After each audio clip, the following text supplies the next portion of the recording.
Today we're playing with a ZF8HP70, which is a transmission that's built in America. So I'm just checking it out. It has burnt a clutch up. So this was 30,000 Australian dollars to get built in America.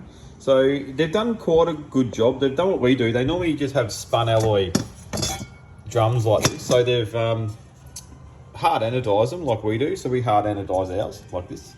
And they run, there's some crazy clutch clearances here though. Like, well, that's ridiculous. I don't know what they were thinking there. But this has burnt the C clutch out, which is the first, third, fifth, sixth clutch.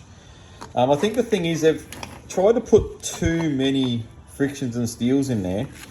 So in doing so, they've sacrificed the pressure plate thickness. So how this top pressure plate is quite thin compared to the other one.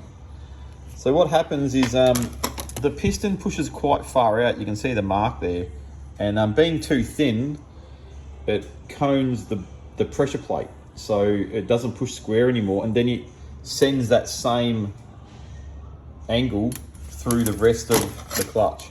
So you can see they're all bent the same direction now. That one's actually back up. You can see that's they're all coned. Look at that. It turns to spring steel. It gets so hot. Acts like a spring now.